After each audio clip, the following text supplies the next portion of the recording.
নমস্কার বন্ধুরা, কেমন আছো সবাই?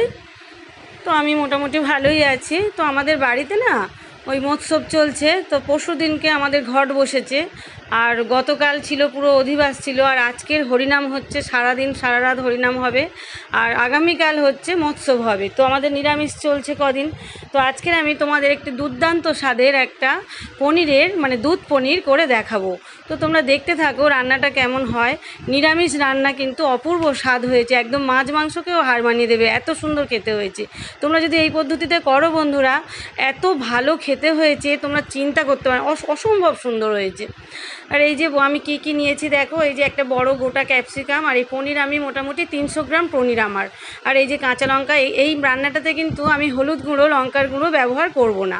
এই যে আদা নিয়েছি, কয়েকটা আদা, কয়েকটা টুকরো আদা, 1 চামচ জিরে, 1 চামচ মরিচ, আর 1 চামচ হচ্ছে ধনে নিয়েছি। আর এই যে তেজপাতা, আর এই যে গোটা গরম মশলা, দারচিনি, এলাচ, লবঙ্গ 4টে করে নিয়েছি। আর এই যে লঙ্কা, শুকনো লঙ্কা নিয়েছি, একটা বড় ক্যাপসিকাম নিয়েছি। তো এগুলো আমি মোটামুটি মিক্সিতে পেস্ট করে নেবো। এই যে তোমরা দেখতে থাকো। আর আমি কাজু বাদাম কয়েকটা, 7টা মতো কাজু বাদাম, আর হচ্ছে একটু ওই চাল মগজ নিয়ে ভিজিয়ে রেখেছি, মোটামুটি 10 মিনিট মতো ভিজিয়ে রেখেছি। তো সেটাকেও আমি একসাথে মিক্সিতে পেস্ট করে নেব।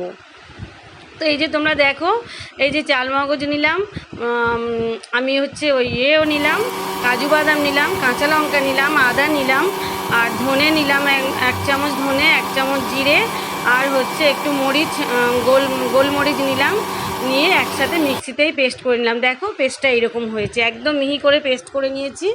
আর এই রান্নাটা বন্ধুরা ভীষণ পুরো দুধ দিয়ে হবে, তো ভীষণ সুন্দর।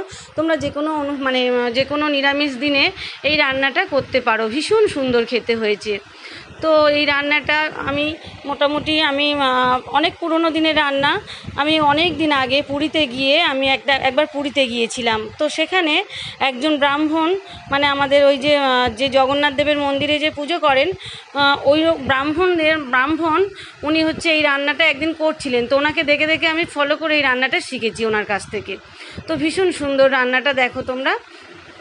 তো এই যে আমি পনিরগুলো হালকা করে ভেজে নিলাম। মোটামুটি পনিরগুলো আমি টুকরো টুকরো করে নিয়েছি, বেশ সুন্দর করে ভেজে নিলাম হালকা করে, খুব কড়া করে কিন্তু ভাজিনি, কারণ পনির খুব কড়া করে ভাজতে নেই। আর এটা হচ্ছে ক্রিম পনির, ওই জন্য এই রান্নাটার স্বাদ আরও বেশি ভালো হয়েছে। ক্রিম পনির তো এমনিতেই ভালো খেতে হয়। তো এবার দেখো বন্ধুরা, আমি তেলের মধ্যে এবার কি দিতে থাকি। প্রথমে আমি পনিরটাকে হালকা করে ভেজে নিলাম। এবার আমি কড়াইতে ওই তেলের মধ্যেই আমি গোটা গরম মশলাগুলো দিলাম, 4টে এলাচ দিলাম, 4টে লবঙ্গ দিলাম, আর ওই দারচিনি স্টিক দিলাম। এবারে আমি এর মধ্যে দেব একটু গোটা জিরে দেব, আর দুটো শুকনো লঙ্কা আমি মাঝখান থেকে একটু ছিঁড়ে দিয়ে দেব, আর একটু গোটা জিরে দিলাম, আর একটু দুটো তেজপাতা আমি মাঝখান থেকে ছিঁড়ে দিয়ে দেব।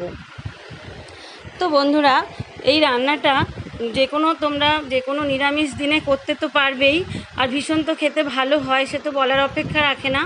আর তোমরা কোনো কোনো পুজো বাড়িতে, ধরো কোনো পুজো চলছে বাড়িতে, সেই পুজোর ভোগ হিসাবেও তোমরা এটা করতে পারো।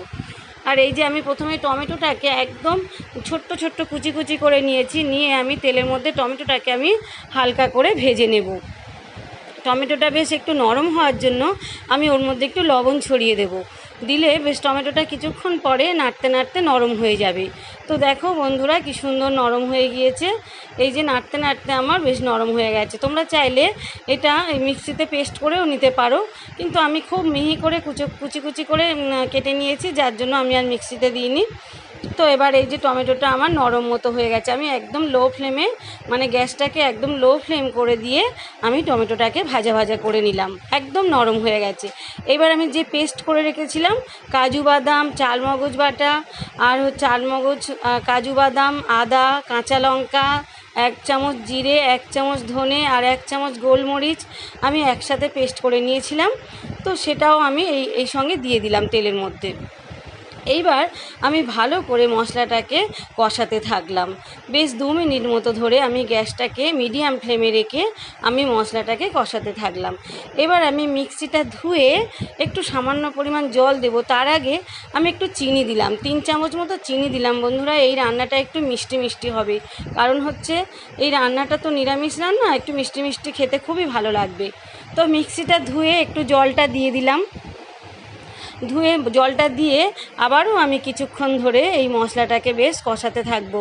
বেশ জলটা একটু বেশ মাখো মাখো হয়ে যাবে, ততক্ষণ মতো আমি মশলাটাকে কষিয়ে যাব।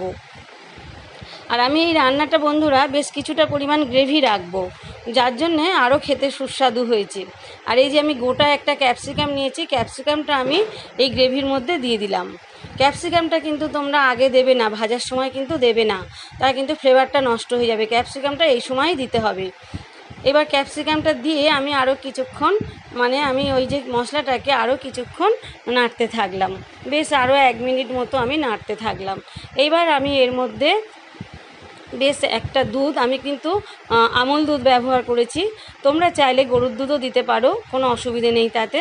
তো আমি একটু আমুল দুধ ব্যবহার করেছি, কারণ এই দুধের টেস্ট আমার বেশি ভালো লাগে। তো সেই জন্য আমি 10 টাকার দামের যে আমুল দুধের পাতা, ওই একটা নিয়ে আমি এক গ্লাসে একটু দুধটাকে গুলে নিয়ে আর এর মধ্যে দিয়ে দিয়েছি। গরম দিইনি কিন্তু, অনেকক্ষণ আগেই গুলে রেখেছিলাম, ঠান্ডা করে তারপরে দিয়েছি। তো এবার আমি এই যে ভালো করে আমি এবার গ্রেভিটাকে ফোটার জন্য টাইম দেবো। তো যখনই ফুটে উঠবে তখনই আমি পনিরগুলোকে এর মধ্যে অ্যাড করে দেব। তো এবার কিছুক্ষণ বন্ধুরা এটা একটু ফুটবে। এবার একটু বেশ ঘন মতো হয়ে এলে তারপর আমি গরম মশলা ওর উপর দিয়ে ছড়িয়ে দিয়ে নামিয়ে নেবো। এখন একটু আমি ফোটার জন্য টাইম দেবো, প্রায় 2 থেকে 3 মিনিট মতো, না 3 মিনিট না 5 মিনিট মতো বেশ ফুটবে। ফুটলে মোটামুটি গ্রেভিটা আমার অনেকটা ঘন হয়ে আসবে। গ্রেভিটা তোমরা চাইলে এরকম পরিমাণ রাখতে পারো, কিন্তু আমি আরেকটু গ্রেভিটা একটু মেরে দিয়েছি, একটু ঝোলটাকে মেরে দিয়ে একটু বেশ মাখো মাখো মতো করেছি। এই যে আমি 1 চামচ গরম মশলার গুঁড়ো এর মধ্যে ছড়িয়ে দিলাম, দিয়ে এবার আমি গ্যাসটাকে একদম বন্ধ করে দিলাম। তো এই যে আমি ভালো করে গরম মশলার গুঁড়োটাকে এর মধ্যে ভালো করে মিশিয়ে দিলাম। তো তোমরা চাইলে বন্ধুরা একটু কসুরি মেথি হাতে ঘষে একটুখানি কসুরি মেথি গুঁড়ো করে দিতে পারো, কিন্তু আমার কাছে সেটা ছিল না। আর চাইলে তোমরা একটু ঘিও দিতে পারো, তো ঘিটাও আমি দিইনি, আমি যার জন্য গরম মশলা দিয়েই নামিয়ে নিয়েছি। তো দেখো বন্ধুরা, রান্নাটা আমার এইরকম হয়েছে। তো তোমরা ট্রাই করো, খুব ভীষণ ভালো হয়েছে খেতে। আর এই যে বন্ধুরা, আমার বাড়িতে পুজো শুরু হয়ে গেছে, দেখো।